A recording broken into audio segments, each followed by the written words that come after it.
Hola, bienvenidos y bienvenidas a todos a la clase 3. En esta clase, en esta primera parte de la clase, lo que vamos a hacer, los tres profes de las cátedras, vamos a ir aclarando algunas cuestiones acerca del trabajo presentado en la clase anterior. Primero, es un gusto que nos volvamos a encontrar.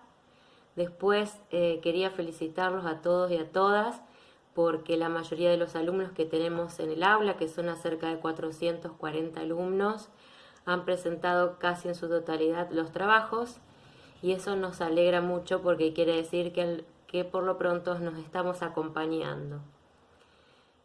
Con la cuestión de aclarar el trabajo, lo vamos a hacer en tres partes.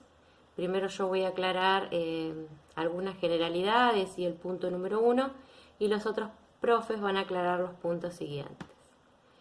Con respecto al objetivo de la actividad, tenía que ver con poder pensar en rever, en revisar las clases de educación física en el tiempo. En este caso,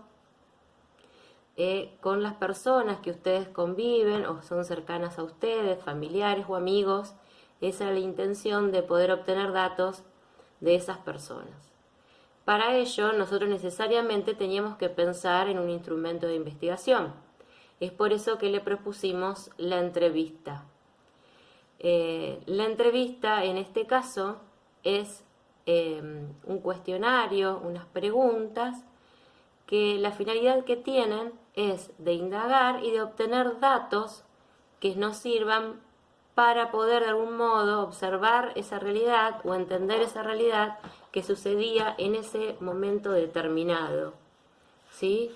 Y tratar de que los datos sean objetivos, es decir, poder respetar de algún modo esas respuestas que nos dan esas personas sin tratar de subjetivar, ¿sí? Lo que sucede en ese momento. Para eso necesitamos alguna metodología de trabajo y por ello es que le propusimos los tópicos. Estos tópicos o categorías son palabras claves que lo que intentan hacer es de algún modo transitar un camino para poder observar ese campo de la educación física, que puede ser un campo físico, todo lo que sea referido al material, a la vestimenta, a los espacios, o un campo simbólico que es aquello que no lo puedo a veces vislumbrar, pero que tiene que ver con las intenciones, con las ideas, con los interjuegos entre los agentes del campo. Entonces esas categorías que seleccionamos eran categorías para repensar este tipo de prácticas. A partir de esos tópicos es que pensábamos las preguntas. Estas preguntas, en su mayoría, las que hemos corregido, estaban muy bien elaboradas, pero otras a veces no llegaban a ser lo suficientemente relevantes. ¿A qué voy con eso? Es que yo tengo que tratar de redactar una pregunta donde pueda sacarle jugo de algún modo a ese entrevistado, ¿sí? Entonces, yo selecciono el tópico y a partir de esa pregunta hago una pregunta inicial, pero también a veces puedo repreguntar. ¿Para qué? Para seguir sacando información que me sirva después para mi trabajo, ¿sí?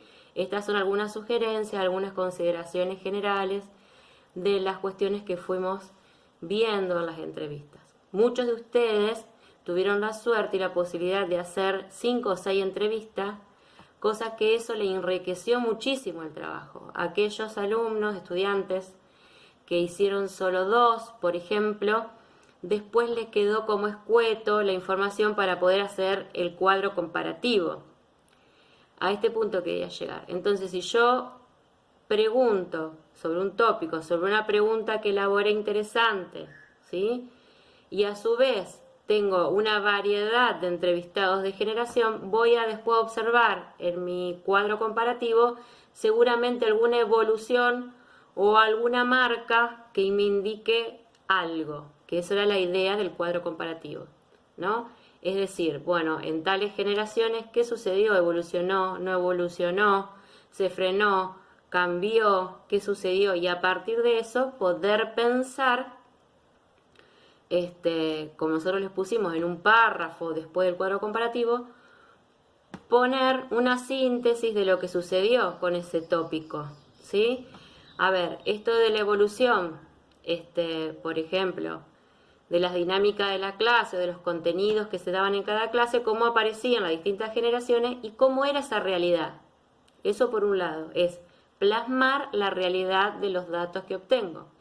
Y después sí puedo hacer otro párrafo o otra narración, todo lo que ustedes quieran, aclaratorio sobre mi punto de vista acerca de eso, ¿sí? Ahí ya el que escribe, que sería el autor de este trabajo, puede hacer referencia a su subjetividad, es decir, a partir de lo que yo creo, sucedió esto. Pero primero debo plasmar la realidad de los datos.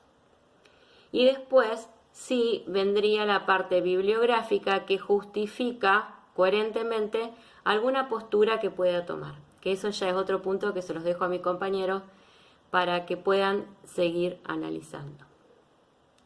Antes de finalizar, vuelvo a decir, quería felicitarlos, la verdad es que han hecho un trabajo muy rico, han colmado las expectativas que teníamos frente a la propuesta, era una propuesta difícil, y bueno, nos embarcamos en este desafío porque necesariamente en el taller tenemos que pensar en el campo, en el territorio, debemos procurar buscar información real para así pensar las prácticas y ir construyendo nuestras propias ideas acerca de cómo elaborar en el futuro nuestras propias prácticas de educación física, con qué ejes, más allá de lo instrumental, ¿sí? Más allá de poder armar una planificación, lo que contiene esa planificación va a estar atravesado por esta historia y por lo que yo pude construir como docente, ¿no? Va a darle mi perspectiva.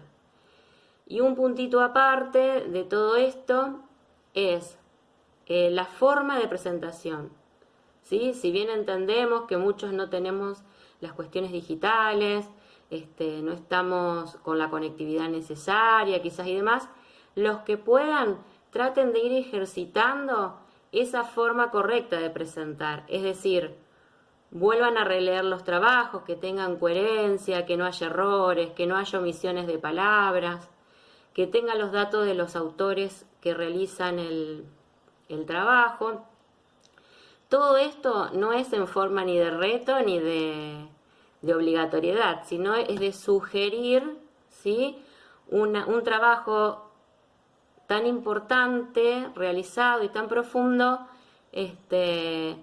ponerle la mejor calidad posible. Bueno, nos vemos prontito y los dejo con los otros profes. Saludos a todos y a todas.